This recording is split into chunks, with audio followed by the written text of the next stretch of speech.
it's Dean and Grants. Welcome back to Dean and Grants Fun. If you're new, please subscribe, hit the notification button, and give this video a big thumbs up if you like it. Because we are going to be at the zoo, the safari park in San Diego. And look at that house up there. It looks like a huge jungle. Yeah. Right? But you can only see like the trees and stuff. Hey, what's that sound? Gotta go investigate. See you in a couple minutes. Peace out.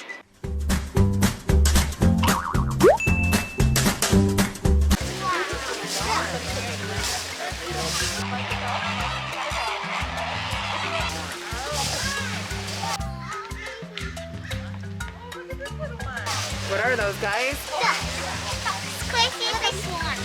And if we drop something, especially if it's a family member, please yell, okay? We'll go back for it. I said Rhino! You already see. Well, that's lucky. I don't want to accidentally call him over to Hopper. It's this lovely all-American mutt right there. And then Willow, I believe, is over there. The little yellow lab. And then little Ray is the rotating like that. Look at, he says, look, I'm faster than a cheetah. Look at me go. Oh my goodness. Ray is a slightly different example. She came in to help out with a pair where the dog actually got sick. So she was kind of like the surrogate, if you will, who came in. But otherwise, they're pretty much always introduced when they're just a few weeks to a few months old. Wow. And it's a slow introduction, and it's making sure that both members of the pair are comfortable with it. And then if not, they can try a different dog. But we have a lot of experience with it, so we tend to have a lot of good success. And the choice of dog is also very random. Right, we've got a giraffe without chicken pox. No chicken pox here. And he, or I should say she, is surrounded by some pretty unique birds. These are called East African crown cranes. Of course, the crown comes in because they look like they're wearing little crowns on top of their heads. Unlike peacocks, you guys have seen peacocks before, right? Hi, Andrew. What do you think, Deaner? This is a California mule deer. This is a little bit native. So, can you guys tell? Do you think that one with the antlers is a boy? These are turkey vultures. These are more outside friends that fly in for free. Southern white rhino, we feel really lucky to be able to say that they've bounced back from about 100 years ago. There was estimated to be like 20. And now, in 2020, there's about 18,000. That's Alice.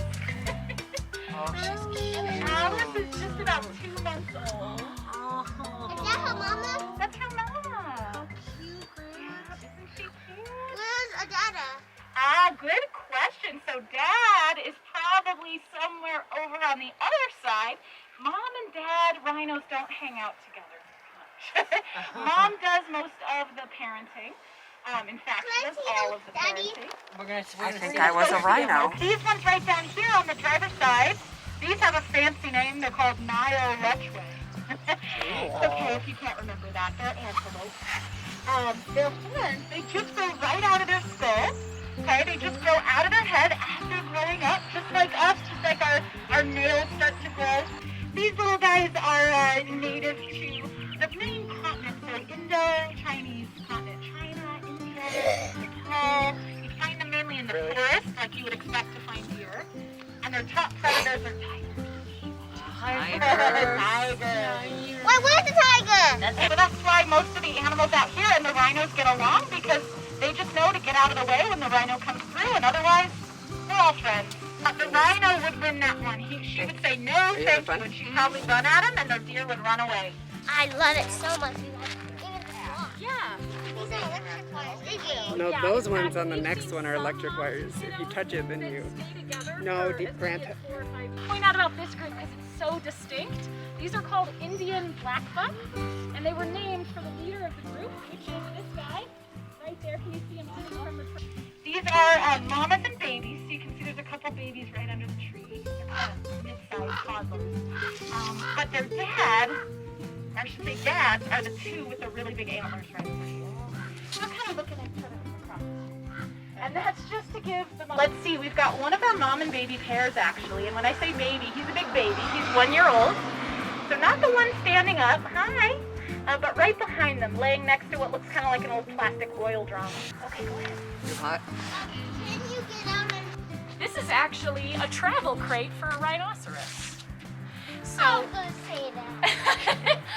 so in order to bring them here from Africa, we didn't have enough time, you know, to train them there to get into a crate.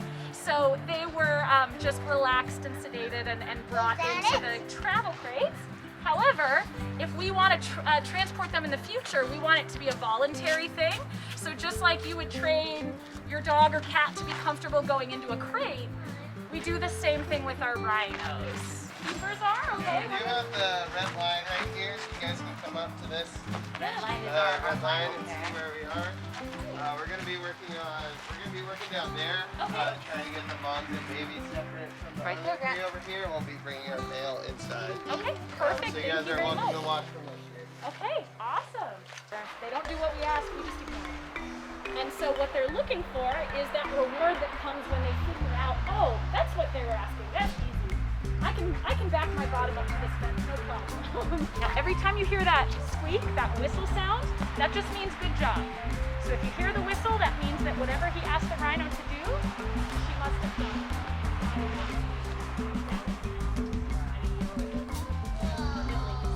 Whoa, great. Look at that. So he says, okay, I'm going to throw some tasty hay for you. I'm lying right there. Yeah. Look at her here.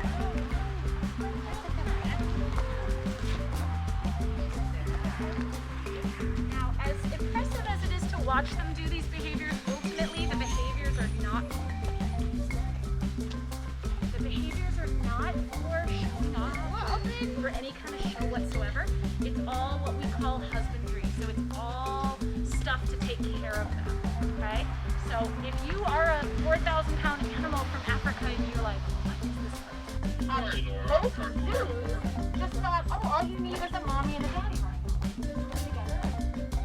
No. Picture of a mommy over there. Setting off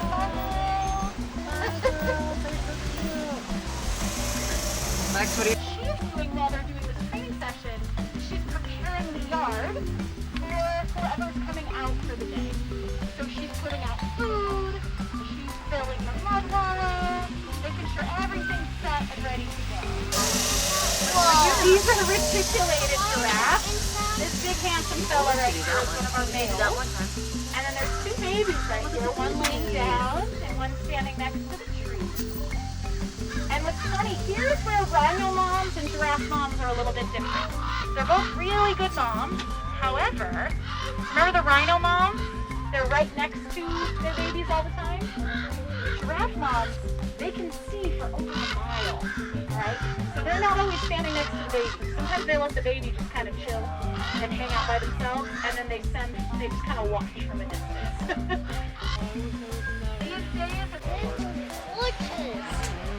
Sizing you up, Mom. What are those, guys? Vultures! Hello, vulture, vulture, vulture! Can't kill me, Bella. Why do they have no fur on their, or no feathers on their head? Right.